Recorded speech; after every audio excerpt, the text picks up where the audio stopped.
Αγαπητές φίλες και αγαπητοί φίλοι, Τρίτη 25 Φεβρουαρίου του 2025 σήμερα και σας καλωσορίζουμε και πάλι στα φυσικά. Σε μία εκπομπή η οποία ουσιαστικά είναι συνέχεια αυτής που δεν μπορέσαμε να ολοκληρώσουμε την Παρασκευή λόγω τεχνικών προβλημάτων. Για τους νέους κυβερνοθεατές μας αναφέρουμε πως τα φυσικά είναι μια 15ημερη εκπομπή η οποία ασχολείται με θέματα επιστήμης και τεχνολογίας που παρουσιάζουν ενδιαφέρον για τον καθένα και λαμβάνεται ιδιαίτερη φροντίδα να είναι κατανοητά από όλους. Μεταδίδονται στο πλαίσιο του διαδικτυακού καναλιού Ανιχνεύσεις Web TV του δημοσιογράφου Παντελή Σαββίδη, τον οποίο ευχαριστούμε για τη φιλοξενία. Για πρώτη φορά καταφέραμε να τραβήξουμε μια μεγεθυμένη εικόνα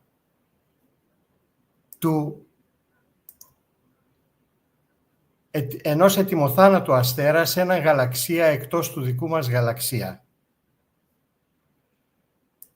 Ο αστέρας WOH G64 σε απόσταση 160.000 ετών φωτός από εμάς απεικονίστηκε χάρη στην εντυπωσιακή ευκρίνεια που προσφέρει το πολύ μεγάλο τηλεσκόπιο του Ευρωπαϊκού Νοτίου Παρατηρητηρίου. Ανακαλύψαμε ένα οειδές κουκούλι που περιβάλλει στενά τον αστέρα. Μπορεί να σχετίζεται με τη δραστική εκτόξευση υλικού από τον ετοιμοθάνατο αστέρα πριν από μια έκρηξη υπερκενοφανούς. Τα παραπάνω είναι δηλώσεις του δόκτορα Κέιιτσι Ονάκα, αστροφυσικού στο Πανεπιστήμιο Αντρές Μπέγιο στη Χιλή, κύριου συγγραφέα μελέτης, η οποία δημοσιεύθηκε στις 21 Νοεμβρίου του 2024 στο επιστημονικό περιοδικό Astronomy Astrophysics, σύμφωνα με δελτίο τύπου του Ευρωπαϊκού Νοτίου Αστεροσκοπείου, ESO. Αγαπητές φίλες και αγαπητοί φίλοι, ο απόψινός καλεσμένος θα μας μιλήσει από το Σαντιάγκο της Χιλής. Μισό λεπτό όμως, γιατί έχουμε ένα πρόβλημα στη σύνδεση. Μισό λεπτό παρακαλώ.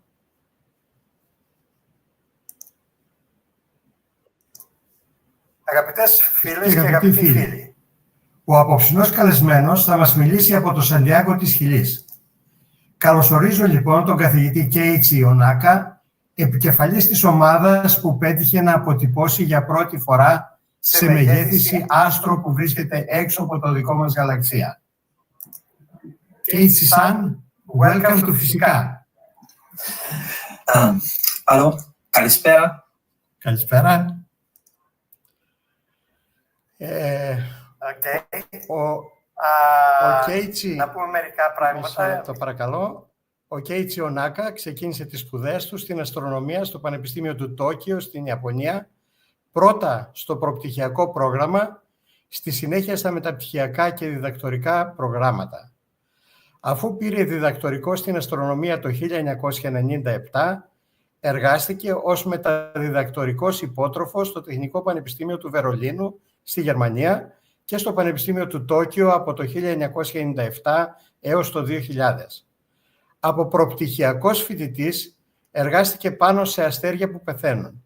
Ειδικά κατά τη διάρκεια της περίοδου του στη Βόνη, άρχισε να εργάζεται σε κοντινές παρατηρήσεις αστεριών που πεθαίνουν στο υπέρυθρο φως.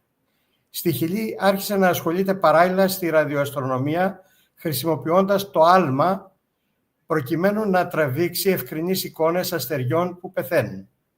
Μετά από αυτό προσλήφθηκε στο Ινστιτούτο Ραδιοαστρονομίας Max Planck στη Βόνη, όπου δούλευε και ο Μανώλης Αγγελάκης, τον οποίο θα δούμε στη συνέχεια, αλλά σε διαφορετική ομάδα.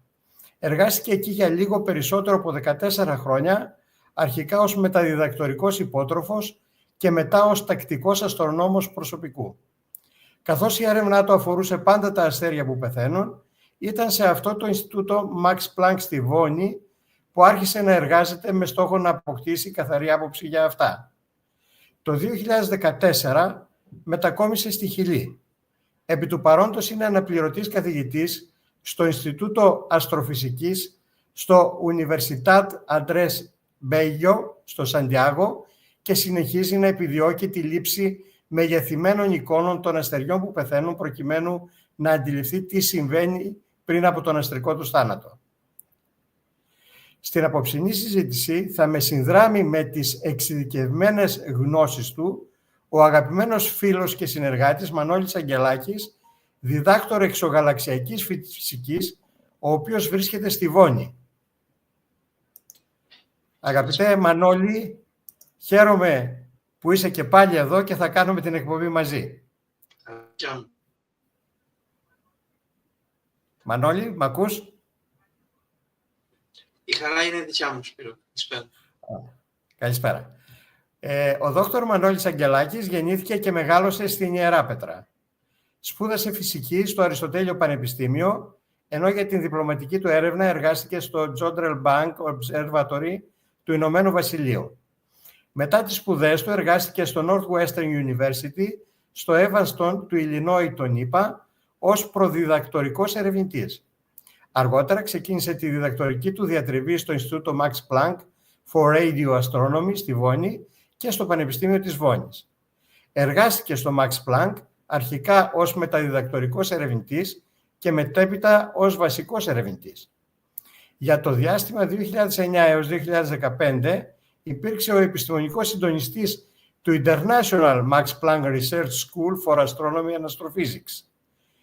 Έχει ασχοληθεί κυρίως με την ραδιοφυσική pulsars, ενεργών γαλαξιών και ειδικά της κλάσης blazars, μέσω της ανάλυσης πολυσυχνοτικών χρονοσυρών, καθώς και με παρατηρησιακή κοσμολογία. Το μεγάλο πάθος του είναι η εξωγαλαξιακή φυσική των πηδάκων πλάσματος μέσω πολυσυχνοτικής πολλοσυμμετρίας. Ο Μανώλης Αγγελάκης στο διάστημα 2014-2018 υπήρξε αντιπρόεδρος της Ευρωπαϊκής Αστρονομικής Εταιρείας και από το 2018 έως το 2020 γραμματέας της. Το 2022 εξελέγει στη θέση του επίκουρου καθηγητή παρατηρησιακής αστροφυσικής στο Πανεπιστήμιο Αθηνών, που για προσωπικούς λόγους αδυνάτησε να αναλάβει. Και το γνωστό μήνυμα στους τακτικούς κυβερνοθεατές μας της εκπομπής. Όπως γνωρίζουν οι φίλοι της εκπομπής, τα φυσικά είναι μια εθελοντική δράση, από την οποία αποκομίζουμε ως μόνο όφελος τη χαρά των συζητήσεων με ουσιαστικούς ανθρώπους και την ευχάριστη αίσθηση πως μας παρακολουθεί ένα σημαντικό σε αριθμό και ποιότητα κοινό. Γι' αυτό το λόγο, πριν προχωρήσουμε, επιτρέψτε με να σας υπενθυμίσω να πατήσετε «Μ' αρέσει» στο YouTube είτε στο Facebook, αναλόγως από πού μας παρακολουθείτε. Επιπλέον, θα ήθελα να παρακαλέσω όσους μας παρακολουθούν από κανάλι του YouTube και δεν έχουν εγγραφεί ακόμη, ας το πράξουν κάνοντας κλικ στο πλήκτρο εγγραφή και στο καμπανάκι που θα εμφανιστεί, προκειμένου να ενημερώνονται αυτόματα για τις νέες εκπομπές μας. Όπως ίσως γνωρίζετε, συγγνώμη, μισό λεπτό παρακαλώ.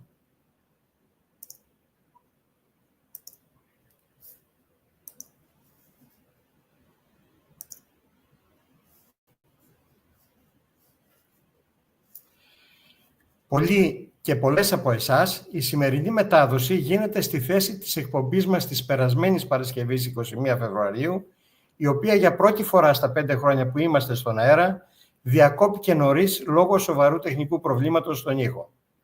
Αφού ζητήσουμε για μια ακόμα φορά συγγνώμη από τους φίλους και τις φίλες που ταλαιπωρήσαμε την προηγούμενη φορά, δηλώνουμε πως εργαστήκαμε εντατικά για την αντιμετώπιση του και όλα δείχνουν πως αυτή τη φορά θα απολαύσετε ένα σπουδαίο θέμα χωρίς προβλήματα. Επειδή η εκπομπή είναι στην αγγλική γλώσσα, αναγκαστήκαμε να γράψουμε το κυρίως μέρος της σε βίντεο εκ των προτέρων, προκειμένου να προσθέσουμε ελληνικούς υποτίτλους. Βεβαίως, ο κύριος Ονάκα θα παραμείνει μαζί μας, προκειμένου να παρακολουθήσει το βίντεο και να απαντήσει σε ερωτήσεις του κοινού μας μετά την προβολή του, ώστε να γίνει διάλογος με τη δική σας υποστήριξη όσον αφορά με τη δική μας υποστήριξη, του Μανώλη και εμού δηλαδή, όσον αφορά στην ταυτόχρονη ερμηνεία.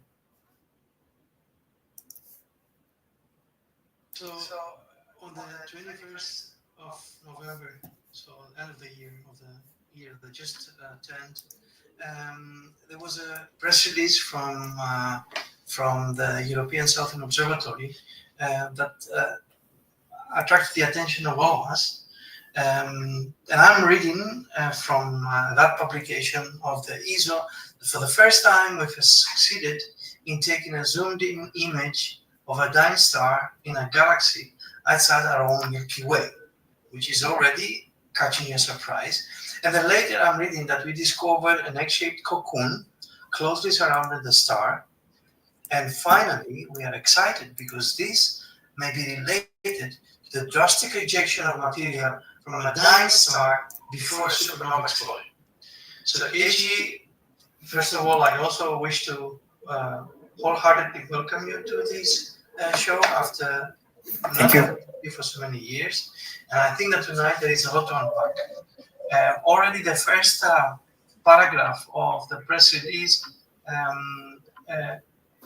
was absolutely attracting your attention, and there is a lot to unpack. So the first question that I would like to start with would be, what was exactly that made it to the news? What was exactly the discovery that pushed ESO to publish such a press release?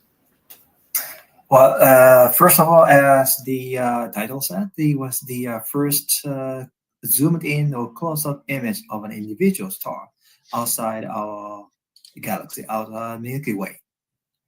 And this is quite difficult.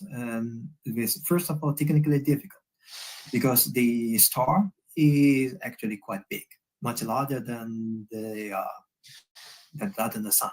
But the distance, and then the star is not in our Milky Way galaxy, but in another galaxy called Large Magellanic Cloud, which you cannot see from Greece. Unfortunately, you have to go to the southern hemisphere, for example, in Chile, where I am. And anyway, so the distance to this neighboring galaxy, Large Magellanic Cloud, is some 160,000 light years. So it's the distance is so great that it's beyond the imagination. It's hard to imagine how great the distance is, 160,000 light years. But it's so far away, so then the star looks so small, and this is the challenge. And so that you can have some idea how small this star called WOH G64 looks like. I mean, this WOH G64, this star has no other fancy name like Betelgeuse or Antares. It's just the catalog name, unfortunately. And so that you can have an idea how small it looks. You can imagine that for example, so where is it? Can you imagine? So this is the map of Europe. Do you see that? Yes. Yeah. And then, for example, here it is in Greek. Yes, exactly. Yes. This is the Google map. This is the Google map, and then the Google map has a very nice function to change the language. Yeah.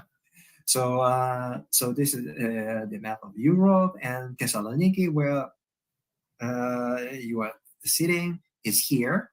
And now, for example, here is Paris in France. Right. And in Paris is Eiffel Tower. It's a very famous tower. Okay, and then you can imagine that a ping pong ball, a ball for ping pong. Yes. Of this size, and you put a ping pong ball at the top of Eiffel's tower like this. Okay, it looks very big. It looks like a huge balloon, but you have to imagine that what we really put on at the top of Eiffel Tower is just a real ping pong ball of this size. Okay. And now you are sitting in Thessaloniki, so we put a telescope and we observe this ping pong ball at the top of Eiffel Tower in Paris from Thessaloniki. And this, and then you imagine then the ping pong ball looks super, super, super small. And the WOH G64 in the Large Magnetic Cloud looks as small as a ping pong ball at the top of Eiffel Tower, seen from Thessaloniki. Oh. This is breathtaking to realize the advancements of the technology that are necessary for such observations of what you just said. So we definitely got a very clear impression from all the things that you told us about the physical dimensions that are involved.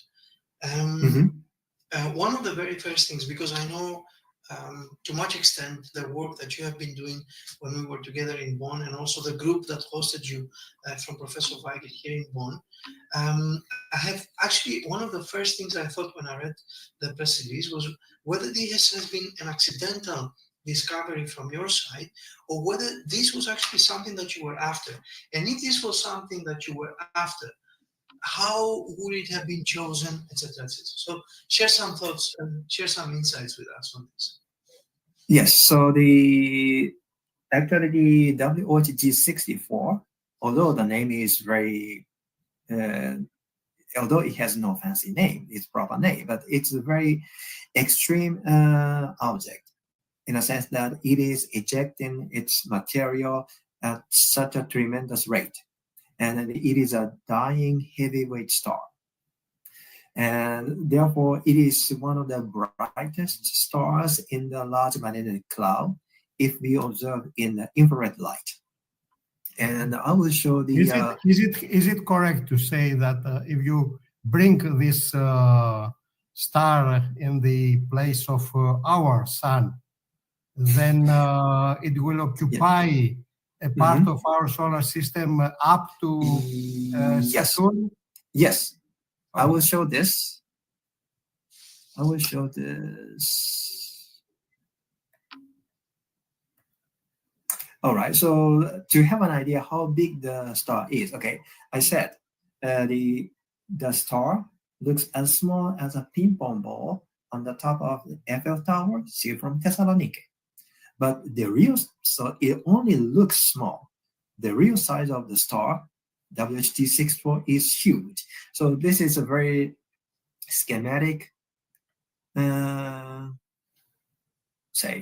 picture of a solar system. Here at the center, there is a very small orange dot, which is the sun. And this very small circle is the orbit of the Earth. And then this one is the orbit of the orbit of Saturn, and this is the orbit of Neptune. So basically, this is Neptune is the outermost planet of the solar system, because Pluto is not a planet anymore. So if we put as a Spiro said, if we put WOH G64 at the place of the sun, it looks like this. Oh. So it's quite big. So we definitely have an impression of the size of the star in reality. Yeah. Yes. And now let's go back to the question of Manolis. So the WOH G64 is a really huge giant star, dying heavyweight star, and ejecting material at such a tremendous rate. And it's very bright. So although the distance is quite great, if the object is bright, it's easier to observe. And then it's such an extreme, unique object that is losing its material extremely. So that's why this star has been catching our attention. And actually, this is not the first time for us to observe this star WOH G64 at high resolving power. Back in 2005 and 2007, we observed this star with the same facility at European Southern Observatory in northern Chile.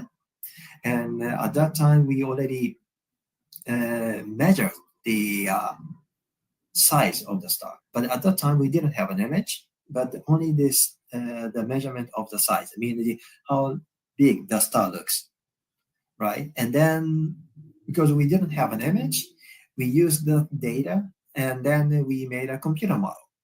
And then the computer model said, well, the star is not just surrounded by, say, round shell, but it has a big donut. I will show this. So again, this is not an image we took at that time. And then it was the image artist impression. Made when we made the press release from the European Southern Observatory. So here at the center, there is a star, and this star is the gigantic star, which fills up to the orbit of Saturn. Okay, and then surrounded, this is already the size of this white spot. This is already the size of Saturn. And then surrounded with a huge donut. And this is what our computer model said based on the data. But at this time, the European Southern Observatory had the first generation instrument of the so-called Very Large Telescope Interferometer, some special facility infrastructure to do to close up or zoomed in observations. We could measure the size, but not the image. And so actually we were waiting for the next generation, second generation instrument that enable us to take a real image and to see if our computer model is correct or not. Okay. Let me try to wrap up for the general public.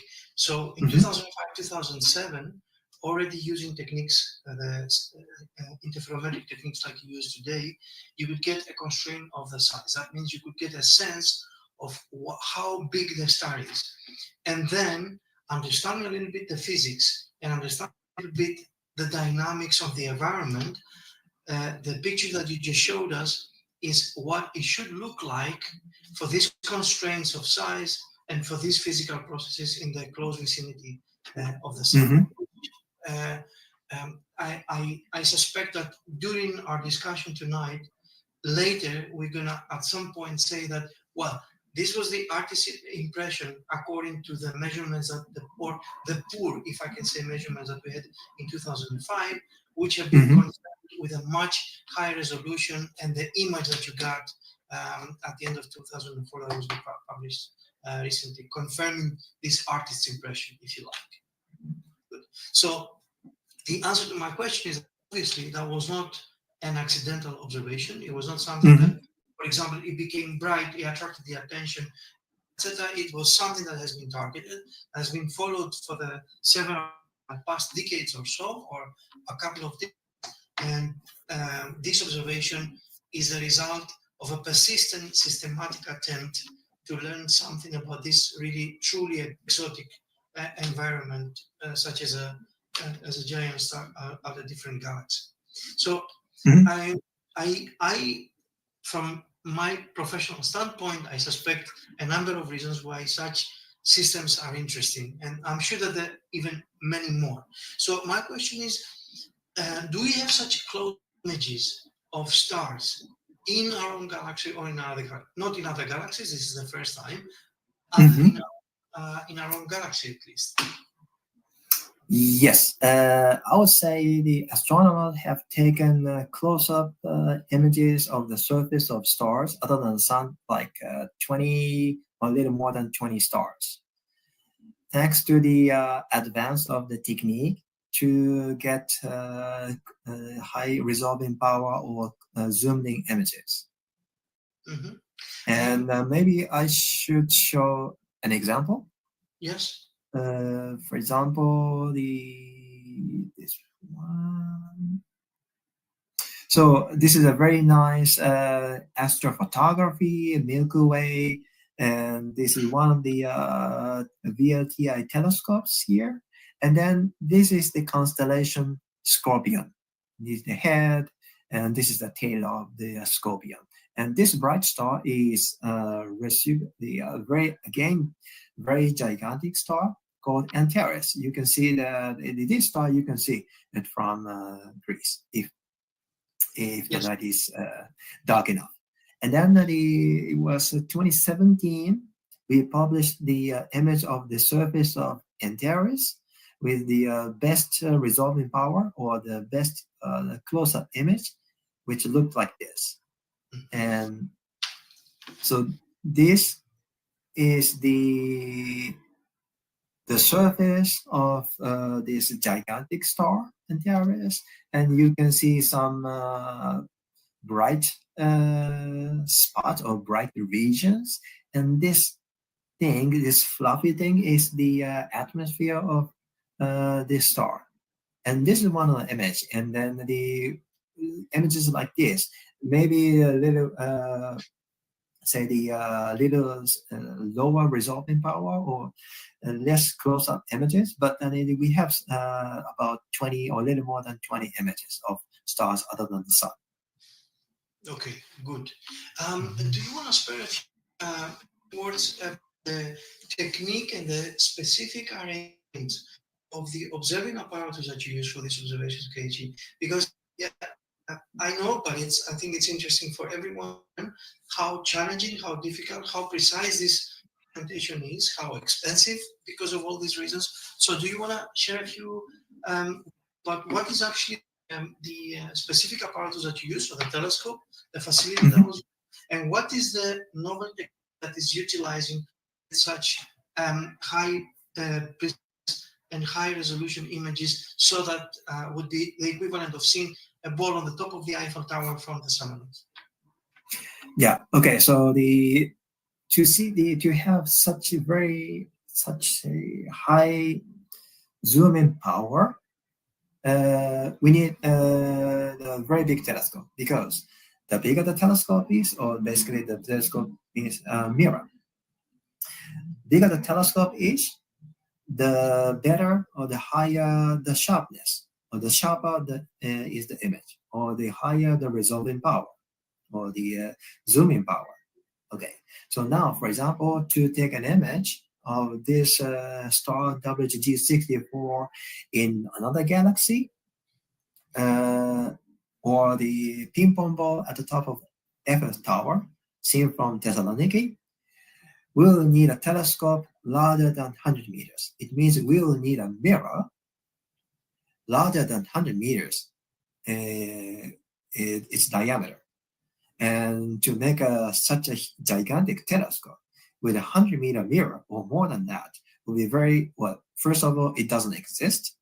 And to construct such a gigantic telescope with a 100-meter diameter mirror will be very difficult and very expensive.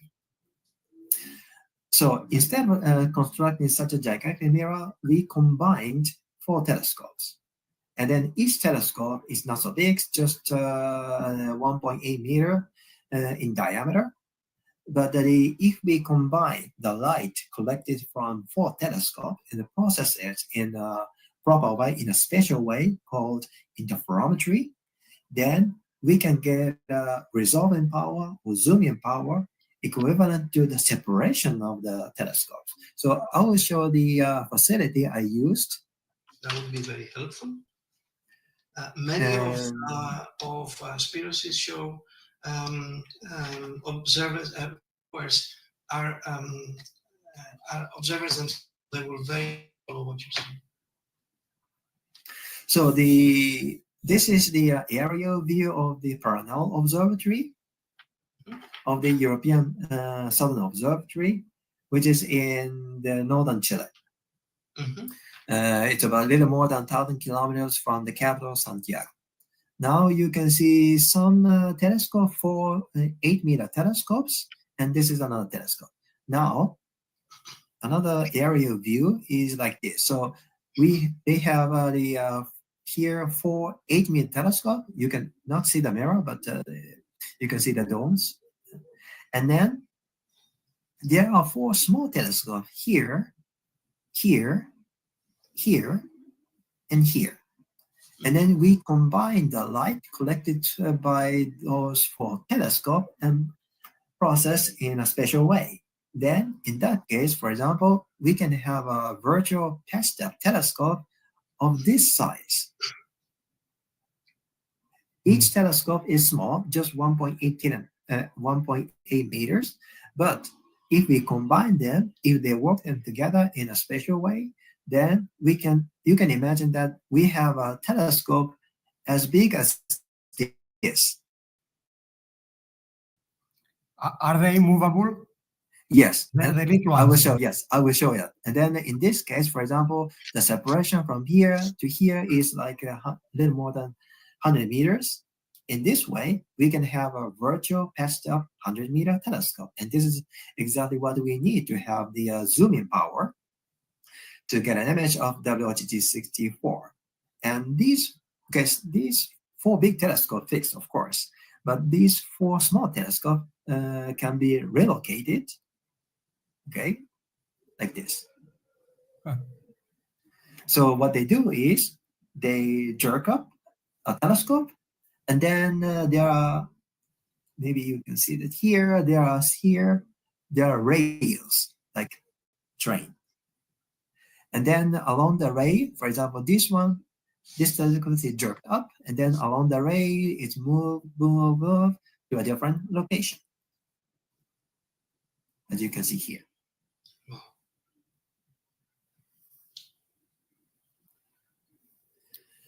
So in this way, we can have a virtual 130-meter telescope. And then in our case, the largest separation was 130 meters. So that's why we had a virtual 130-meter telescope, and that gave us the resolving power, the zooming power. Necessary for resolving such a distant object. Of course, Exactly. The interferometer is equivalent with a 100-meter telescope or so in terms of resolving power. Yes. For the sensitivity, of course, one would need a larger collecting area, but that's just a technical detail which I mentioned only. Yes. Yes. So this is when we observed WOH G64 back in 2005 and 2007, they could combine only 2 telescopes. We used the instrument that combined only 2 telescopes, and that's why we couldn't make an image. Now we use the 2nd generation instrument called Gravity, which combines 4 telescopes. And that is the key to make an image. And also, as Manolis touched, it's the star is not bright. Okay, this is the brightest star in the infrared light in the large magnetic cloud, but still it looks so weak. So therefore, well, you can again the comparison to the ping pong ball in France. Okay, ping pong ball at the top of Eiffel Tower, seen from Thessaloniki. But now you have to imagine that it's at night, dark, and this ping pong ball on Eiffel Tower is only really, really weakly illuminated. It's not the light. It's not emitting strong light like a lighthouse, but only maybe like a candle, very, very weak. And you want to see it from Thessaloniki and take a photo. This is the challenge. This is truly challenging. Yes. And then the 2nd generation instrument Gravity is exactly the instrument that make it possible. Well, let me take the opportunity to ask a question here. Also, I am an observer by training, and I know how hard it is. I wonder what was the most challenging data pre-processing step that you had to take, because I assume that every source of noise, especially because you have been observing in the infrared band of the spectrum, every source of noise must have been extremely challenged to overcome. So what was a major difficulty you had to bring the data to a quality which would be good for science? Yes. So the point is, with this technique called interferometry, we do not shoot a direct image like this. Yeah. But we measure some data, and then later we process the data and reconstruct or restore the original image. And this restoration process is the complicated thing. And I guess the greatest challenge for me was to check and to be sure if we see what we see in the restored image is really true, or maybe just just some errors. Technique. Yeah.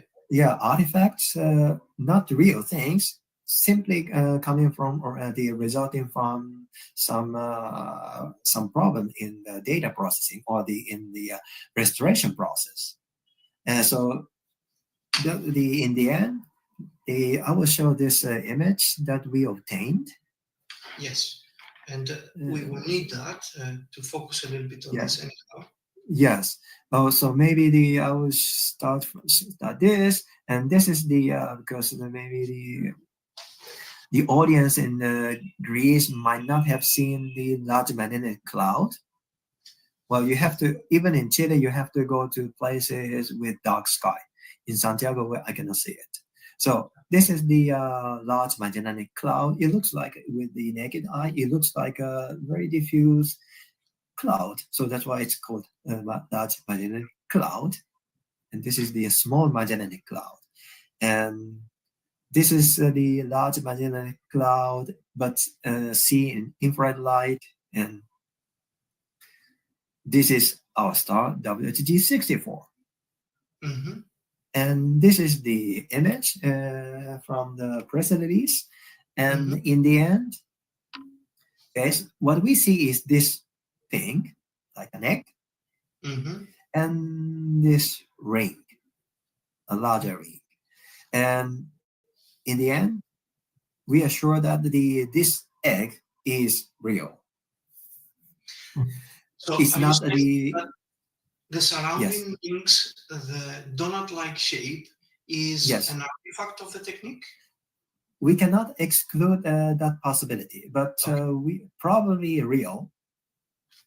And to confirm this ring is really real, we need more data. Right. What was the volume of the data you processed? Not so much. I don't remember how many gigabytes it was, but the original data of the size of, I don't know, maybe 10, 20 gigabytes. And then after the data processing, it goes very, very small. Yeah. And then for the restoration, and then the image restoration process is done with this the reduced data, not the 10 or 20 gigabytes data. So the data side is not a problem.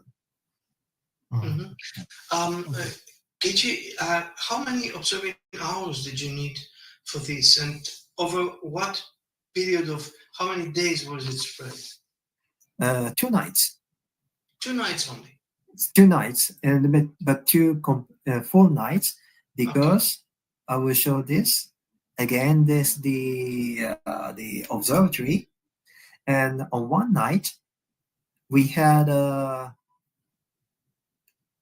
telescope configuration or telescope positions very wide. I mean, this means the first night the telescopes were located wide apart, maybe like this. Not exactly like this, but the separations were quite large on one night.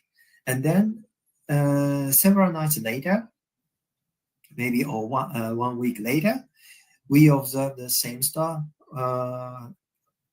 during a full night. But then the telescopes were telescope configuration was much smaller. This means the telescopes were positioned like here, another one here, here, and here. So very compact. Yes. Configuration. So this was necessary to have a reliable restoration process of the image. So I assume for our viewers that in the first night you use an expanded configuration so that you could get the fine details, and then you brought the telescopes together in a compact configuration, which of course would also result in much lower angular resolution. So the resolving power would be much smaller, but it would also be able then in that configuration to detect more diffuse regions of emission. Is that the reason? Exactly. Yeah. Exactly. Yes. And then you Because get a more complete image of reality. Exactly. Yes. Exactly. So because before our observation, we didn't know so much about the object, what the object looks like. Well, we had a computer model, but which might have been completely wrong. So as Manoli said, we wanted to have this very wide configuration, very large configuration of the telescope to see details, to capture details, and also very compact configuration to see something diffuse, because we didn't know that. So in a sense, this is even more impressive now that we talk and we start to unpack all this. This is even more impressive, the whole story, because you realize that you are going after something for which you have very high uncertainty of what you're going to find. Because all you have in your hands is an estimate of the size and a computer model that tells you how it will look, but you have no certainty at all. And given the very power of the source itself and how dim it is and how far it is, and also that it's dynamic, so it may have changed since 2007 when the simulations were, you really are very uncertain about what you're going to find. But in the end of the day, with only 2 nights of observations, you got a smashing result. This is really, it's really an impressive result on its own sake. So I wanted to take this a bit further. If we focus on the image that that you managed to acquire, having in mind, let's say, what we can understand for this system, for this environment, for this cosmic environment, if you like, what is that you should ask an unexperienced spectator like us, that we are viewing the show tonight, to pay attention in the image? So what is, in your opinion, as a professional astrophysicist, very deep into the system, the features that we see in the image that can tell us something about the physics and the processes that they take place there? Okay, so then I will show this image again.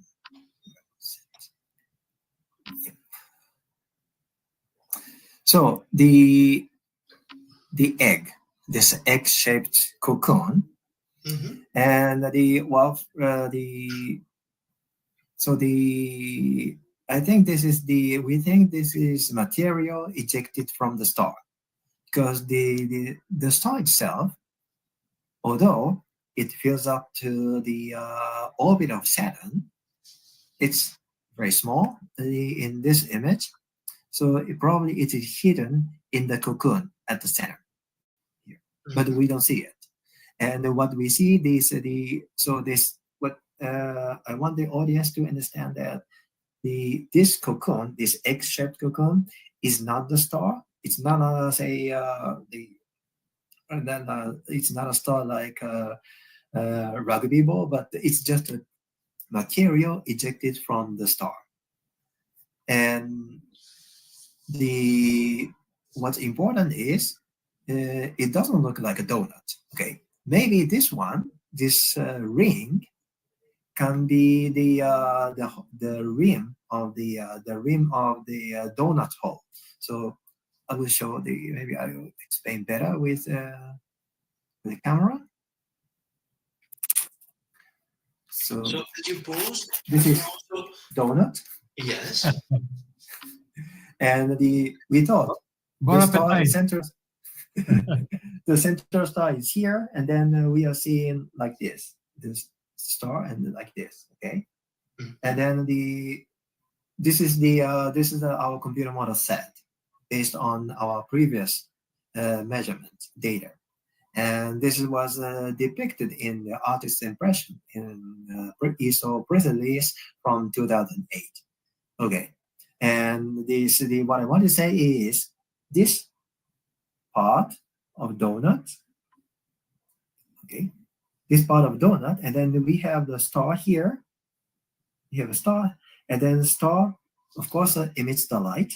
So this part of the donut hole is heated by the star directly, because this part of the donut hole receives the starlight directly. It's heated up and it emits infrared light. And this is what we see as the ring. Okay, so why don't we see the rest of donut? Because the rest of the donut is too cool to emit this infrared light. All right. So now, but then our donut model did not predict this egg-shaped cocoon. Let me put the donut away. And okay, so then we thought, we think this is the material from the star, ejected from the star, but not predicted by our previous donut model. And then what is wrong? Maybe our donut model was completely wrong. And then we found out that we looked up some data, because this star is quite famous. So there are some the measurement of the brightness. So measure the brightness is much easier than taking an image. So there are many measurements of the brightness, and we found that the star has become much fainter than before, than the one when we observed the star for the first time back in 2005 and 2007. So that's why the thing is, in the meantime, in the last decade, probably the star has changed, has been evolving somehow. And then at some point, we think the star started to eject more material. And this this egg-shaped cocoon is the consequence of this ejection of material, more higher ejection of material. And so this is the case, not just the image, but also this the evolution in the last decade is one of the discoveries.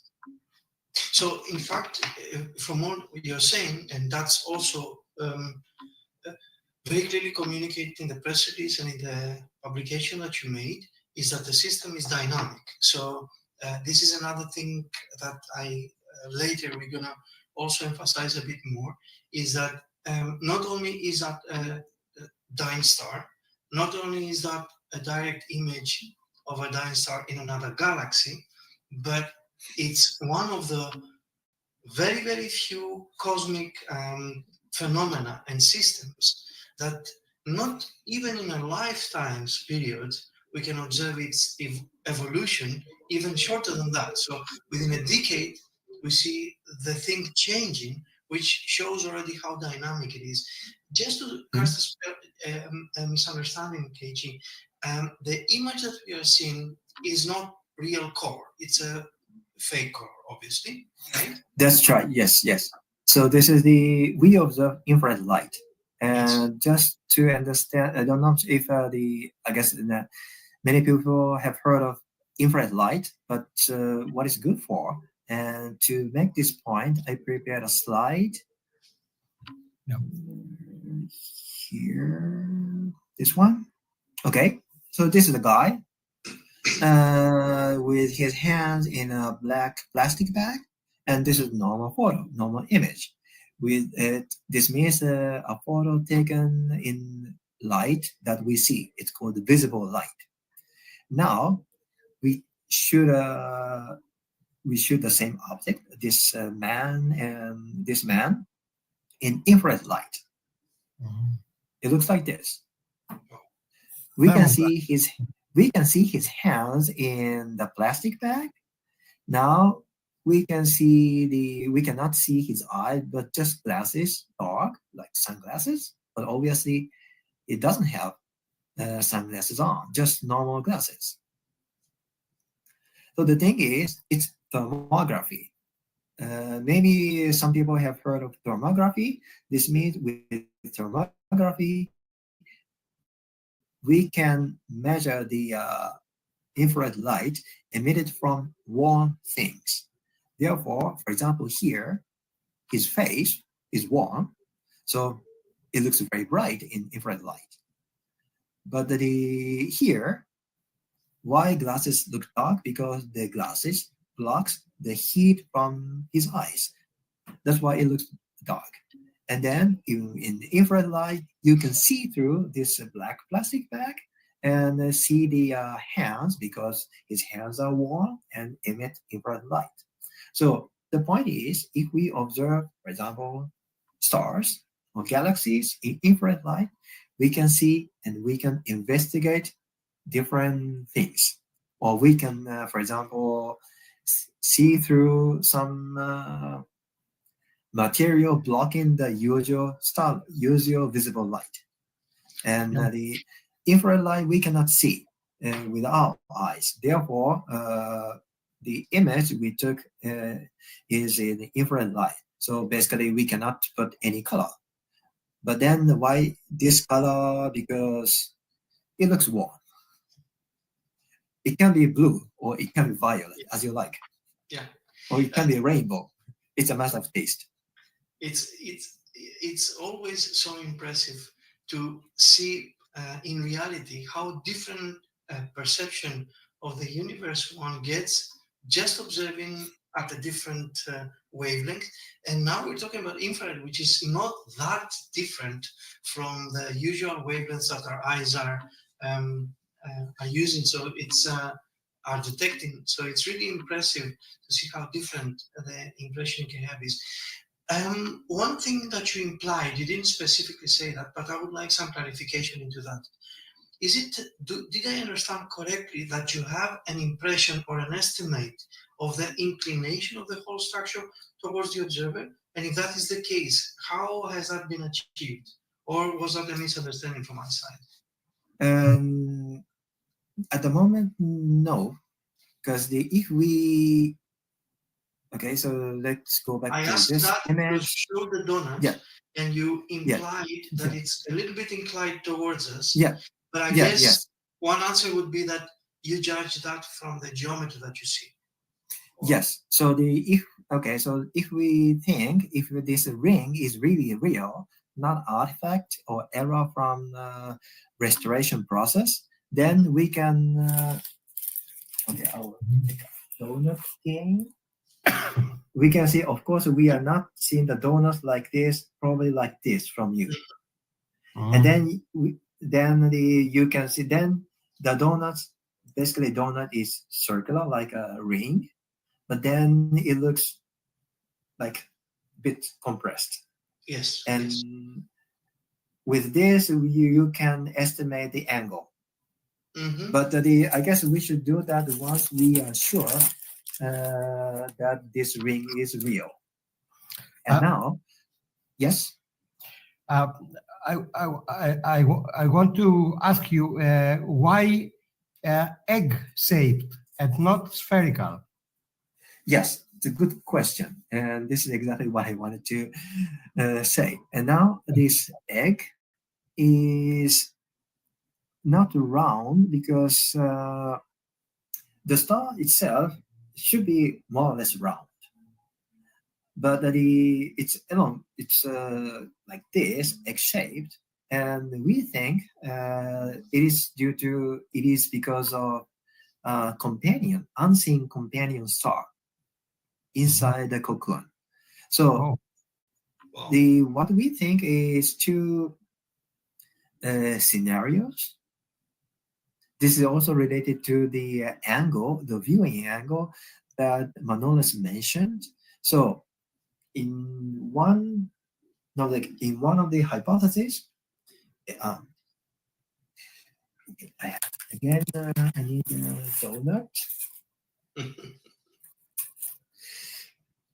And then egg can be like this. So this is okay. It's a pencil. It's not an egg. But then you have to understand this part of is like the egg-shaped cocoon, long cocoon, and then it is like this, and then you see it like this. Mhm. So this is the egg-shaped cocoon, right? So then you can see the donut, and then inside something long. Okay, Yes. this is one hypothesis, and then in that case, or this is even more difficult. So the other, sorry, donut has so much sugar. So so we have donut like this, and then inside donut, maybe there is this egg-shaped cocoon is like this. But in this case, in the first case, the cocoon was like this, perpendicular. This is donut, and then the cocoon was like this in the first hypothesis. Now in the second hypothesis, cocoon is like this. Again, well, we can see the same thing. If the donut is like this, the cocoon is in the plane of donut, and then you can see like this, and then basically you have the same appearance. Mhm. And in both cases, we think this star has an unseen companion star, and then the interaction between two stars can make the spherical round things to egg-shaped cocoon. So in the first scenario, maybe because of interaction, material is ejected only in this direction and in this direction, in the direction of the North Pole and from the South Pole. In the second case, maybe we have the gigantic star and its unseen companion, and then because of interaction, this round cocoon is deformed like this, because the companion is here. The companion star is here. But at the moment we cannot distinguish two scenarios. Yeah. Yes. And I was thinking that a very typical question in second year astrophysics in the physics department in Greece, a very typical problem that is given is whether you would be able to see, for example, from a very far distance, whether you could discriminate Jupiter and the Sun. And the long story cut short is that, of course, if you're observing visual light where you have a star or sun dominating the sky, you won't see anything else because you're about to be overshined. But if you were shifting your observing band pass towards the infrared, where the Jupiter this time is dominating because the star, our sun, is very, very hot and the Jupiter is much colder, the Jupiter would dominate and you would actually be able to resolve it. So if this scenario, if you were after answering the scenario of a companion star, would such an observation help you? Yes, the different observing at different wavelengths. Exactly. Yes. So as I said, actually we wanted to observe this star WOH G64 at longer wavelengths. There's this infrared light, but another type of infrared light. So the infrared light more sensitive to colder material, to see the entire donut, not just only the donut hole, but the entire donut. And then it was not possible. It was unsuccessful. Then the first year, after this observation, we observed that, and then it was successful. And then, we had bad weather. So we went back, we submitted a proposal, approved again, and then we observed. We wanted to observe, but then it was unsuccessful because it had become too faint. Oh, and then I thought, okay, the star is changing, and then we started to monitor the brightness without taking an image, just to monitor and measure the brightness every month. And then so far, the star is getting fainter and fainter. And maybe I can show you the example of the data. So this is WOH G64. And this was the image taken in October 2023, so more than a year ago. And then this is the image taken in December last year, 2024. So this is October 2023, December 2024. So this star, for example, this star hasn't changed its brightness, but obviously WOH G64 here has become fainter. Yes. This now. So the star is getting fainter and fainter. And therefore, because I think the material in the cocoon ejected from the star and the material in the cocoon is blocking the starlight. It's not that the star is disappearing. The star is still there. So maybe I will go back to the image. That makes it even more interesting. Yet another So complexity. again, so this is the image in visible light. Yeah. It's fainter, but then it's not, the star is not disappearing, because if we see this, if we take an image in infrared light, it's very bright, still there. So the star is not disappearing. It's just that it appears to be fainter because I think the material in the cocoon is more material is blocking the starlight. So then maybe we can take advantage of this natural, say, sunglass. And for example, it might be interesting to observe the target in ultraviolet light. Because if we go to infrared light, the star is bright, as we have seen. The star is getting fainter and fainter in visible light, but still very bright in infrared. So as far as you are observing this object in infrared light, you only see the bright star, not its companion. But if you go to blue light or ultraviolet light, there the star is very faint. Yeah. Intrinsically faint, and now thanks to this the blocking of the material, due to the material, it appears to be even fainter. And then if the companion star is a hot star, maybe this companion star can outshine the red supergiant star. Yeah. And we can see this. Okay, this is really very interesting. This is exciting, more than interesting. And I'm going to pick up on the supergiant terminology that you use, but I'm going to put a pause. I can't help asking you a couple of questions. Spiros knows that very well, how obsessed I am with understanding or getting a sense of the physical conditions at the cosmic environments. So I have two questions which I have not planned, but they came naturally. We have been saying that generally because by definition you have been able to observe in the infrared light because the material is generally colder. So first of all, I would like to have a sense of the temperatures that we are talking about this material.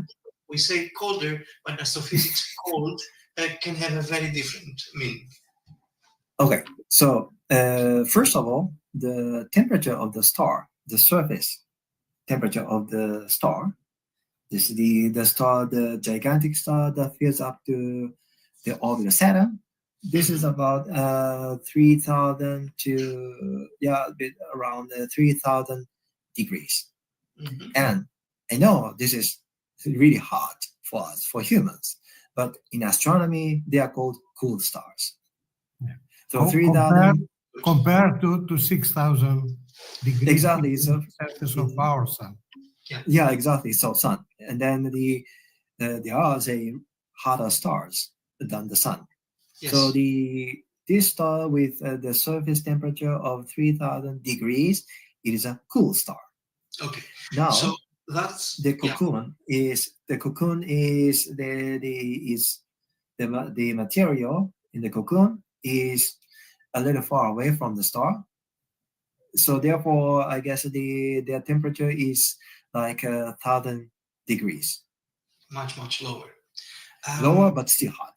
And of course, and then it takes me, but you won't necessarily feel that hot because of other reasons. So that takes me to the next question that I had not planned, but I can't help asking, which is the composition and how would you feel if you could touch the surrounding, the dust, especially that you said. You mentioned very often the dust, which is one of the materials that form this embracing structure. So what is the dust made of? What is this material made of? Yes, so in astronomy, dust is not just a house dust, but basically you can imagine it's like a sand grains. Sand grains, but much smaller. You can see the sand grains, but usually the grains around in the universe can be much smaller, like smaller than 1 micron.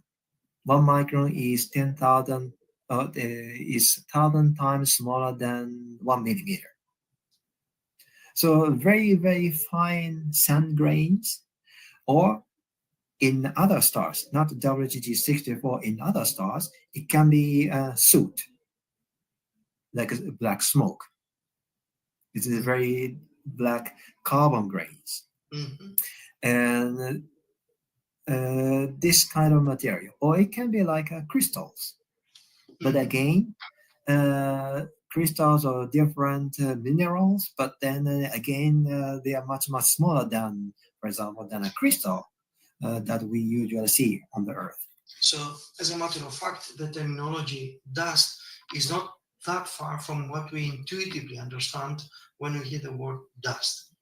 Good. Yeah.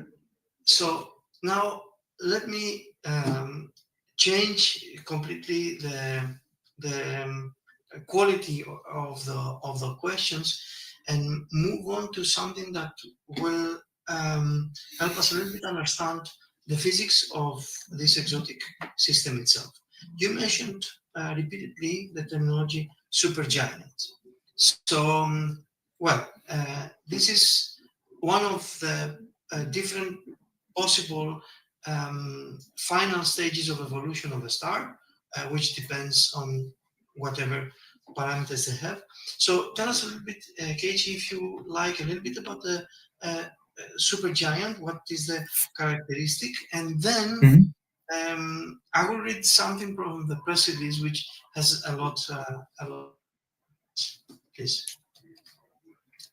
So I'm reading. Let me do that first, actually. So I'm reading from Professor Weigelt when he was interviewed by the press release journalists. We have found that the star has been experiencing a significant change in the last 10 years, which you told us again and again in the most descriptive fashion. And he continues, providing us with a rare opportunity to witness a star's life in real time. We also said that in 10 years, in just a part of your own career, you have seen the star actually significantly changing. And then he continues, in their final stages, those stars, the red supergiants, like the one that you have observed, the outer layers of gas and dust in the process, are ejected in a process that can be last thousands of years. This star is one of the most extreme of its kind, and any drastic change may bring it closer to an explosive end. Now, all this is full of excitement, right? So tell us a little bit about the supergiant, the explosive end that it may have, when it's going to end it, what will be the evolution path to be expected? Mm-hmm. Okay, so it's about the stars, 8 or 9 heavier than the sun, but more than 8 or 9 times heavier than the sun. And then at the end of their life, they enter the so-called red supergiant. So why is red and what is supergiant? First of all, the star expands. So the star is really blown up. It's really bloated. So it's becoming a giant. And then so then not giant, but supergiant. Supergiant. Right. At the same time, the surface temperature goes down. At the beginning, maybe it was like more than 10,000 degrees, or maybe 20,000 degrees. And now, when they enter the red supergiant stage, they expand, and then the consequence is the surface temperature goes down to 3,000 degrees. Okay, it's still hot, but much cooler than the 10 or 20,000 degrees. So that's why it's called red supergiant. And basically, those bloated cool stars are in the final stage of their life. And then we astronomers think after a while, at some point, they explode. Explosion means all the material, all the stellar material is somehow kicked out, like in an explosion like this. And actually that happened back in 1987 in the Large Magellanic Cloud. And I have an image. So I think this is so far one of the most famous supernovae, supernovae SN 1987A. So it is one of the, it is in the same Large Magellanic Cloud as WOH G64, but a different star. Okay, here there was a star, and one day in February 1987, it exploded. And the supernova explosion, when a star explodes in a supernova explosion, it becomes much, much brighter. I'd say 100 times brighter than the original star within a day or so.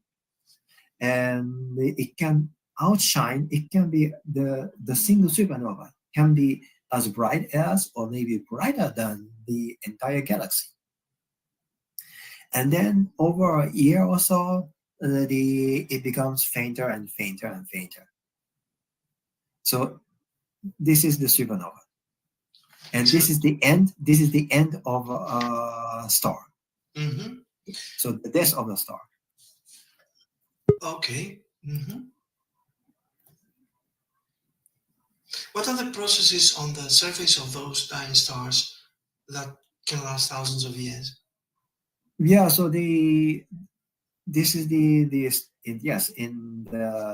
red supergiant stage, the star is, say, ejecting the material. Okay. But you can imagine that the star blows up like this, and then this is, say, so. But then this means this material, the star, is very the outer layers are very fluffy. The density is very low and then very tenuous. Mm-hmm. Still, you have to think at the center there is a star. In the case of WOH G64, 25 times heavier than the sun. So in principle, the gravity of this star 25 times heavier than the sun keeps the material. Nevertheless, keeps the material from flying away. But nevertheless, we know, astronomers know that red supergiants are ejecting material. This means the material in this fluffy outer part of the star somehow manages to escape the gravity of the star and go back to the interstellar space. Mhm. We know this phenomenon, we just don't know how it occurs. How the material, this tenuous material, manages to escape the star, because something must be pushing, some force must be given a push to the material so that it can go away. But we astronomers still don't know exactly what the force is. So even if you don't know exactly the mechanism that empowers this evolution, do we at least have an experience or an estimate of how fast it's happening? So if, again, in human terms, would we be able to see this evolving? And if yes, how fast would it be evolving? It's a good question. Usually it is like 1,000 years, maybe 10,000 years. So in that case, the time scale is much longer than human time scale. But recently, the astronomers working on supernovae found out because those people are working on supernovae, but now they found out the stars before the explosion. These are the supergiant stars before the explosion were ejecting material such a tremendous rate, and some say it was like 10 or few years or 10 years just before the explosion. Okay. So this means it depends on who you ask. But some say just a few years before the explosion. Some say maybe 10 years before the explosion, or maybe 100 years before explosion. But in any case, it's a human time scale. Okay. So, and in this case, we might be able to see something in real time. Okay. So with all this, one understands that there may be an estimate of when this particular star is going to explode. And right? So what do you think? I guess you do have some estimates of when it's going to explode. No, unfortunately not. Well, Okay. I would only say maybe in the next several thousand years, or within 10,000 years. Okay. Okay, so if I give a large number, it's safer. Okay. So no chance that one of us will observe it. Yeah, well, we don't know, because the point is we know that those heavyweight stars explode at the end. Yeah. But astronomers have not yet understood what triggers the explosion. So it's hard to predict. Now, another thing that I've been thinking since I read the press release from the beginning was the following. We know that the evolution of the stars is not independent of the environments that they are living, and vice versa. We know that the life evolution that the different stars take influence the life of the stars in the vicinity. So my question is the fact that this particular system is actually living on the Magellanic Cloud, whether that has something to do with its evolution, if you have any such evidences that the evolution is triggered or somehow related to the environment it's found. I don't think so, because this star WOH G64 is not in an area very crowded with stars. So, as you said, if the stars in a very crowded area like a cluster, then interaction with other stars can influence. But I think WOH G64 is still living in relative solitude, maybe with a companion, unseen companion. So therefore, the interaction with other stars is probably not so important Well, for the evolution. in any case, the suspected or the alleged possibility that there is a companion star will demand an extremely dense environment to have any impact on the star, because the companion star, if it exists, will already have such a much more important gravitational impact on the system than the environment, that the environment could only make a difference if it was very compact after all, right? Yeah. Then that brings me to the final urgent list question that I had planned for tonight's discussion, and that's what is going to be left after the explosion that this star is going to undergo in several thousand years. Yeah, so probably only the core of the original star. Mm-hmm. And then the very compressed, very to extreme high density and with extreme strong gravity. And one is called the neutron stars, a star made of pure neutrons. Very compact and dense and high gravity, or it can be a black hole. And that all depends, of course, on the material which is available, or majorly on that. Yes, so basically the mass, how heavy the star is, and or maybe how heavy the star will be at the time of explosion. Yes, this is all very exciting. I couldn't have wished for any better discussion, Spiros, tonight with Keiichi, that he took so much of his time to prepare for tonight's discussion. While just a few days from his summer holidays, because he's in the South Hemisphere. So I thank you very much, Keiichi, for this. Again, I congratulate you for this achievement. This is groundbreaking, and thank you very much for taking the time to talk with us. Thank you very much for inviting me to this webinar. It's a very nice opportunity for me too. Spiros, the microphone is not It was our pleasure to have you here, and Ohayo gozaimasu. So I should have learned something in Greek. No. Do you speak any Spanish already, Keiichi? Yeah, Spanish. Yeah, I do, because I have to give lectures in Spanish. Oh, you teach in Spanish? Wow. Yes, that's right. And then supervision of undergraduate students, all in Spanish. Okay. And of course, administration people in Spanish. So, yeah. Excellent. Thank you so very much. But not Greek. Unfortunately, not Greek. Next time. Yeah. Well, you didn't have many Greek students even in the group when you were in Bonn. So. Yeah. Good. Thanks. Again, thank you very much. This is groundbreaking. This is very important. Thanks for taking the time to share these eye-opening discoveries. And well, I guess we can renew that for the future for another discussion on another exciting topic that Keiichi is working. Keiichi Spiros has been working on many exciting things. So thank you. Don't often make it into the news, but yeah. Also, we will follow you to see the developments with the Gravity Plus. Yeah, that's right. Yes, it's really exciting. Yes, that's right. So the renovating the gravity instrument will be even more powerful. This is really exciting. Yes. Mm-hmm.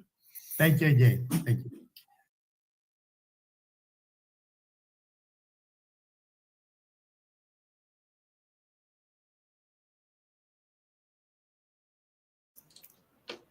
My microphone.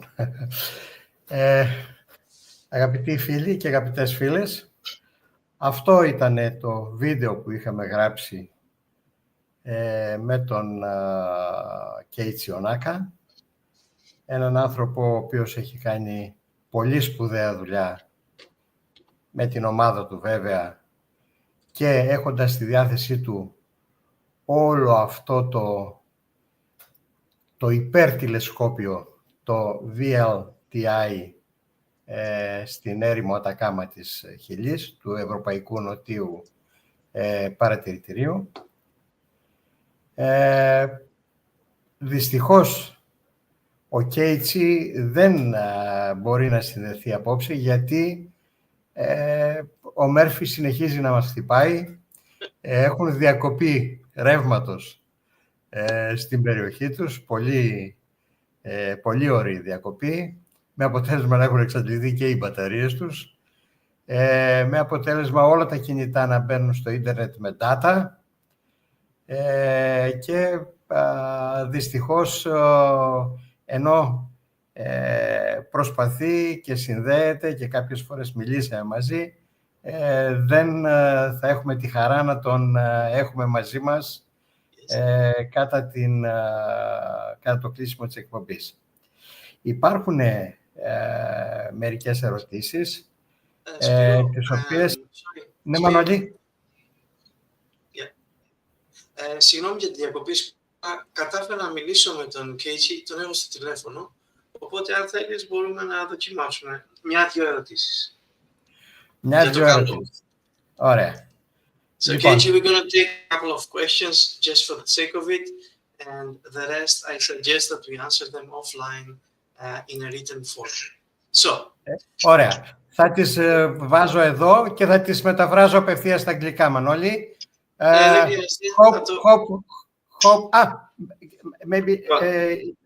Πιθανόν είναι καλύτερα να μεταφράζει για να σε ακούει. Ακριβώς. Ενώ εμένα πιθανόν δεν με ακούει, ναι. So, Keiichi, I'm going to start with the first question. So, Mr. Nikitas is asking, the satellites, and in general, all the human constructions that are in orbit around the Earth, are they, I suppose it's a question, do they influence the observations? Or is it because of the focusing to far distant objects, such problems are ruled out? Personally, I can't suspect what is Mr. Nikitas referring to. Maybe you have a better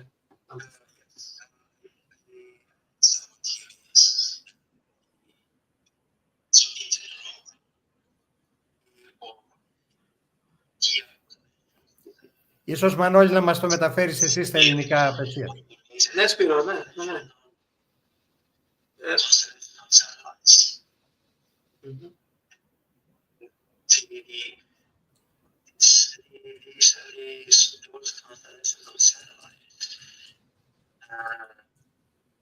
So far,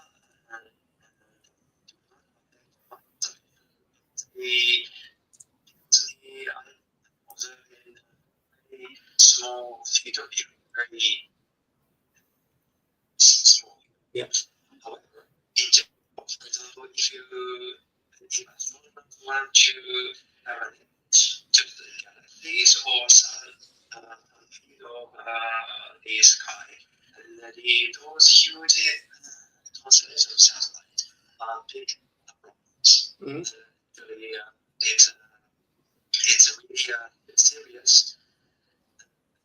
for astronomy, because you observe, you take a photo, photo time maybe 1 hour or so, during this 1 hour, the satellite lost your field of image. Yeah. Yeah. Sometimes not just 1 or 2. So those bright satellites, because they are very small, but they are quite bright because it's quite close to the Earth. Or the trace of those satellites. Yes, good, excellent. So I'm going to translate that. So give me a minute. Yes. Λοιπόν, ο κύριος Keiichi λέει λοιπόν το εξής. Καταρχάς, για τις δικές σου παρατηρήσεις, η σύντομη απάντηση είναι όχι, δεν επηρεάζουν τις παρατηρήσεις τους, και ο βασικός λόγος είναι ότι παρατηρούν σε ένα πολύ μικρό οπτικό πεδίο. Επειδή στην πραγματικότητα οι παρατηρήσεις είναι τόσο εστιασμένες, τόσο μεγάλης διακριτικής ικανότητας, ώστε κάποιος θα μπορούσε να δει ένα μικρό μπαλάκι πινκ-πονγκ στην κορυφή του πύργου Άιφελ από τη Θεσσαλονίκη. Γι' αυτό το λόγο οι δικές τους παρατηρήσεις δεν θα μπορούσαν να επηρεαστούν, επειδή είναι πρακτικά σχεδόν μηδενική πιθανότητα ένας δορυφόρος να περάσει μέσα από το οπτικό πεδίο. Για παρατηρήσεις όμως μεγαλύτερης διάστασης, μεγαλύτερου οπτικού πεδίου, όπως λέμε στην παρατηρησιακή αστροφυσική, οι δορυφόροι μπορούν να κάνουν πολύ μεγάλη ζημιά. Ειδικά στις περιπτώσεις που οι παρατηρήσεις εκτείνονται στον χρόνο για αρκετές ώρες, μην ξεχνάτε ότι τα αμυδρά αντικείμενα, για να τα παρατηρήσουμε, τα παρατηρούμε πάρα πολύ ώρα και συλλέγουμε φωτόνια ξανά και ξανά και ξανά, μέχρι να καταφέρουμε να συλλέξουμε αρκετά μεγάλη ποσότητα φωτός που να μας δώσει μια ικανοποιητική ποιότητα στην εικόνα του αντικειμένου που παρατηρούμε. Σε αυτή την περίπτωση, επειδή και το πεδίο το οπτικό είναι μεγάλο και ο χρόνος έκθεσης είναι μεγάλος, η πιθανότητα να περάσει ένας δορυφόρος από το οπτικό πεδίο είναι πολύ μεγάλη και συνεπώς η απάντηση είναι ναι. Σε αυτή την περίπτωση, κύριε Νικήτα, μπορούν να προκαλέσουν πολύ σοβαρό πρόβλημα στις παρατηρήσεις. Και the second question. Σπύρο, δώσε μας τη δεύτερη ερώτηση. Ναι. Υπάρχει μια ερώτηση από τον κύριο Αντώνιο Κυρ. Για ποιο λόγο ένας αστέρας που φτάνει στο τέλος της ζωής του διωγγώνεται? Εδώ θα πω το εξής.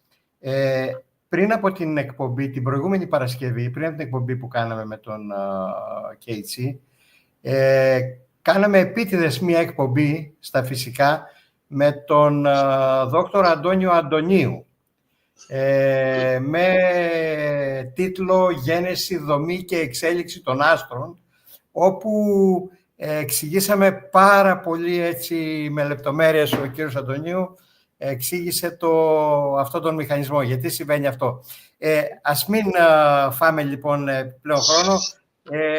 Κύριε αγαπητέ κυβερνοθεατά, Αντώνιε Κυρ, θα σας παρακαλέσω, βρείτε λίγο χρόνο να παρακολουθήσετε εκείνη την εκπομπή, θα σας απαντήσει πάρα πολύ καλά. Αν με επιτρέψεις να προσπαθήσω εγώ μια πολύ βιαστική και πρόχειρη απάντηση. Ωραία, έγινε Μανώλη μου. Ναι. Στην πραγματικότητα, κύριε Αντώνιο Κυρ, τα αστέρια όταν βρίσκονται στην κανονική κατάσταση της ζωής τους, και είναι το θερμοπυρηνικό υλικό που είναι το υδρογόνο στο πολύ κέντρο. Όταν έχουν πια κάψει τα καύσιμά τους, αρχίζει αυτό που λέμε να καταραίει ο πυρήνας. Τότε αρχίζουν να αναφλέγονται υπό συνθήκες τα εξωτερικά στρώματα. Και επειδή η καύση αντί να γίνεται στον πυρήνα, γίνεται σε στρώματα, η θερμοκρασία αυξάνει και αρχίζουν να διωγγώνονται σπρώχνοντας τα ακόμα εξωτερικότερα στρώματα προς τα πάνω. Αυτή είναι μια πρόχειρη απάντηση, αλλά καλύτερα να παρακολουθήσετε την εκπομπή την προηγούμενη. Έχουμε μία ερώτηση ακόμη από τον κύριο Αθανασίου. Αν κάτι ανάλογο με τον αστέρα που είναι στο υποσυζήτηση θα συμβεί και με τον Μπετελκέζ ή αν συμβαίνει με τον Μπετελκέζ. Ωραία.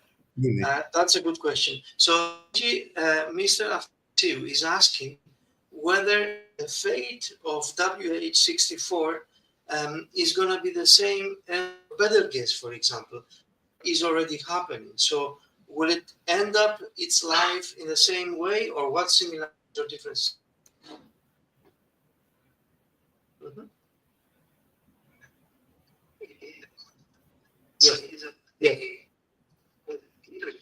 No, yes, but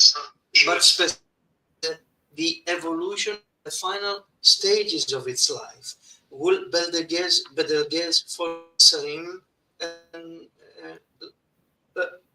last phases of its life, like WOH G64?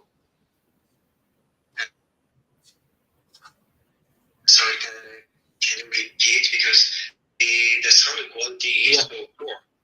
So I'm asking whether Betelgeuse will finish its life in a similar way as WOH G64. Yes. It will both of them will explode.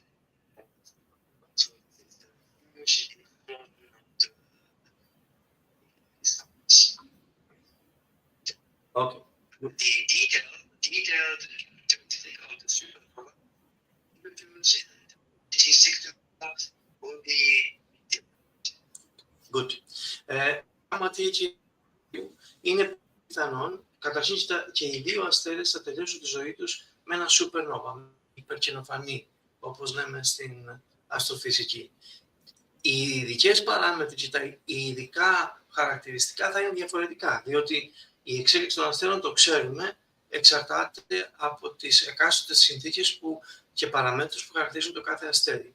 Οπότε, ποιοτικά θα είναι παρόμοιο το τέλος, με μια μεγάλη έκρηξη ενός υπερκενοφάνους. Σπύρο, another question? Έχουμε μία ερώτηση, θα τη μεταφράσω για τους θεατές μας που δεν ξέρουν αγγλικά, από τον φίλο του Στέργο το Μανόλακα, από την Ρόδο, που διατηρεί μια εξαιρετική μονάδα αστροτουρισμού στην Ρόδο. Η εστιακή απόσταση των 4 μεγάλων τηλεσκοπίων των 8 μέτρων πιστεύω δεν είναι η ίδια με αυτή των μικρών τηλεσκοπίων, των άλλων 4, τα οποία μετακινούνται κιόλας. Και τελικώς, εδώ νομίζω μάλλον κατά τη διάρκεια της παρατήρησης χρησιμοποιούν προσαρμοστικά οπτικά και τα 4 τηλεσκόπια. Okay, good. So, Keiichi, the question is as follows. The focal length of the 4 large 8-meter telescopes, the big ones, are not of the same focal length as the small ones. When the integration, I assume, is meant, when the integration is done, do all observatories use adaptive optics? And may I add something, Manolis?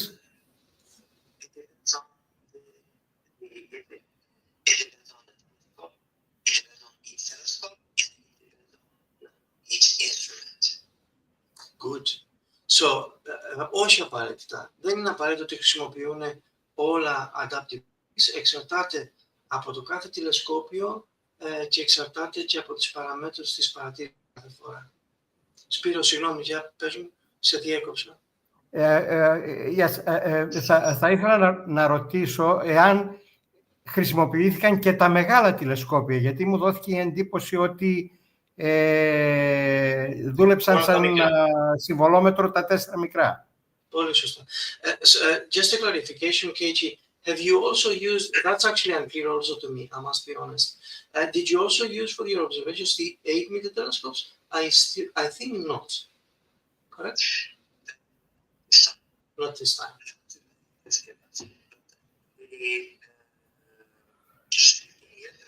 Yeah. We observed the same. G64 Yes, but that was for the 2007 evaluation, right?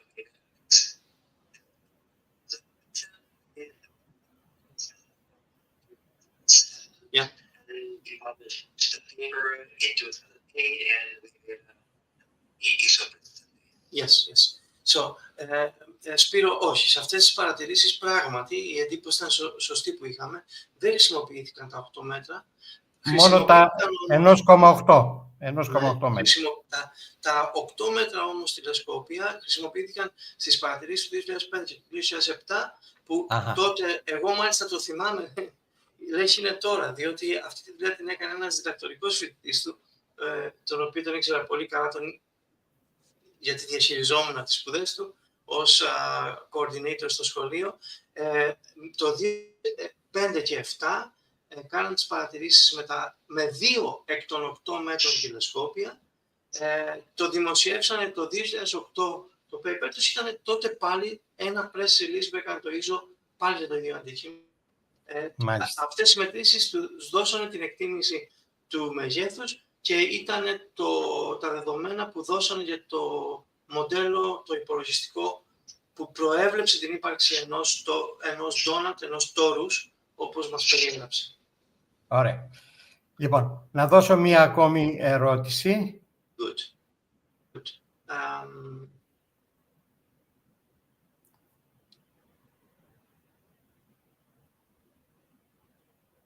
Okay, so the question deals with the distance and the speed of light light and getting the information. So it says, if within a decade the star is evolving so fast, and we are 160,000 light years away, could it be that the star has already exploded long ago?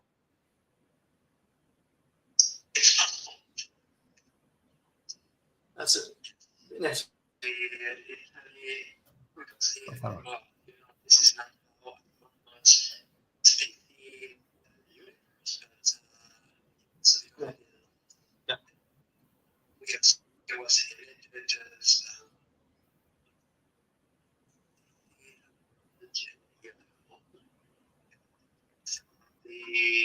the rest of the stage with when the star ejects so much it's short. Or it actually shorter. Yeah. So it's possible or maybe probable that what we are observing, the star is already gone. Yeah. So So we don't see it. We don't see it. η απάντηση προφανώς ναι, κύριε Κοντογιάννη. Το φως είσαι περίπου πριν από 160.000 χρόνια. Ο αστέρας για εμάς. Τελευταία στάδια των αστεριών πριν εκραγούν, διαρκούν χρόνια να είναι των 100 ή των 200.000 ετών. Άρα, σαφέστατα, σε τιμές κοσμικού χρόνου, στο πούμε έτσι, ή απόλυτου χρόνου, ναι, θα μπορούσε να έχει εκραγεί. Εδώ όμως οφείλω και εγώ να κάνω το σχόλιο, μάλλον να μεγαλώσω λίγο το σχόλιο που έκανε ο Κέιιτσι, από ότι στην αστρονομία όμως δεν μας απασχολεί στην πραγματικότητα αυτό ποτέ, διότι οποτεδήποτε αναφερόμαστε σε χρόνους και όλη η κατανόηση της φύσης γίνεται με σχετικό τρόπο. Δηλαδή, αναφερόμαστε στα 1000 χρόνια που συζητάγαμε κατά την κουβέντα μας νωρίτερα, εάν για παράδειγμα χρειαστούν 1000 χρόνια μέχρι να γίνει, αυτά είναι χρόνια αναφορά σε κάποια ηλικία του ιδίου του αστεριού και όχι στο δικό μας παρατηρησιακό πλαίσιο. Άρα λοιπόν, εννοώ όταν λέω ότι είναι σχετικές οι αναφορές. Είναι 1000 το αστέρι σε μια συγκεκριμένη κατάσταση, όχι από τη στιγμή που θα βρεθούμε σε μια κατάσταση. Οπότε μετράμε χρόνους του αστεριού σε σχέση με το ίδιο το αστέρι. Ας το πω με αυτόν τον τρόπο. Πολύ ωραία. Λοιπόν, στο σημείο αυτό, Μανώλη, θα σε παρακαλέσω να ευχαριστήσεις τον Κέιιτσι και να του πεις ότι θα δώσουμε νέο ραντεβού με νέες ανακαλύψεις του. Yes. So, Keiichi, I think that I'm speaking on behalf of everyone that is thanking you very, very much. I think people have been very excited to follow your all the wonderful things that you had to say. And Spiros renewing the appointment with you, and in the future another call. So everybody is thanking you very, very much. Yes, I will repeat again. So I'm saying that I speak on behalf of everyone. That we thank you very much. I think people have been excited to follow the wonderful and exciting things that you have to share with us. And Spiros insists on renewing the appointment with you in the near future, and even more exciting of your research findings in the future. Thank you, Keiichi. Okay. Okay.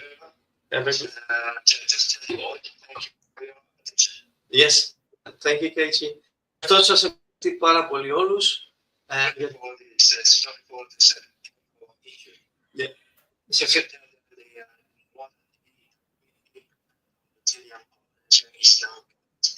Wow. Περισσότερο από το 89% του πληθυσμού στη Χιλή είναι χωρίς ηλεκτρισμό αυτή τη στιγμή. Σας ζητάει συγγνώμη για όλες τις τεχνικές δυσκολίες και σας ευχαριστώ πάρα πολύ για την προσοχή σας. 89% του πληθυσμού. Τόσο μεγάλη. Blackout γενικό δηλαδή. 89, right? 89. 98. 98. Oh, my. Wow. Okay. Interesting. So it's going to be on the news tomorrow everywhere. Μάλιστα. Have a very good day. Enjoy the rest of the day. It's time. Take care. Stay in touch. Bye-bye. Bye-bye. Ίσως είναι η υπερφόρτωση των δικτύων λόγω του ότι είναι καλοκαίρι εκεί, είναι ώρα απογευματινή, προφανώς τα κλιματιστικά πήραν μπροστά και πάθαν blackout. Εντάξει, λοιπόν, θέλουμε να ευχαριστήσουμε και τους πολυάριθμους κυβερνοθεατές μας και μάλιστα όλους αυτούς που μέσα από τα chat του YouTube και του Facebook μας συντρόφευσαν αυτές τις κοντά 2 ώρες πήγε τελικά η εκπομπή μας. Θα δώσουμε ραντεβού την μεθεπόμενη Παρασκευή, 7 Μαρτίου 2025, με μια εξαιρετικά ενδιαφέρουσα εκπομπή με τίτλο «Η γεωλογία στο ηλιακό μας σύστημα». Προσκεκλημένη μου θα είναι η Βασίλης Μέλφος, καθηγητής κοιτασματολογίας γεωχημίας στο τμήμα γεωλογίας του Απιθύτα, ο Ιωάννης Μπαζιώτης, αναπληρωτής καθηγητής ορεικτολογίας πετρολογίας του Γεωπονικού Πανεπιστημίου Αθηνών και η Ανεζίνα Σολομονίδου, πλανητικός γεωλόγος, τέλεχος του Ελληνικού Κέντρου Διαστήματος. Μανώλη, στο σημείο αυτό θέλω να σε ευχαριστήσω από καρδιάς για όλο αυτό τον τεράστιο κόπο τον οποίο κατέβαλες και την εξαιρετική δουλειά που έκανες. Λοιπόν, και να τα πούμε σύντομα και εμείς. Εγώ ευχαριστώ για την πρόσκληση. Λοιπόν, αγαπητοί φίλοι και αγαπητές φίλες, σας ευχόμαστε να είστε όλοι και όλες καλά. Καληνύχτα σας.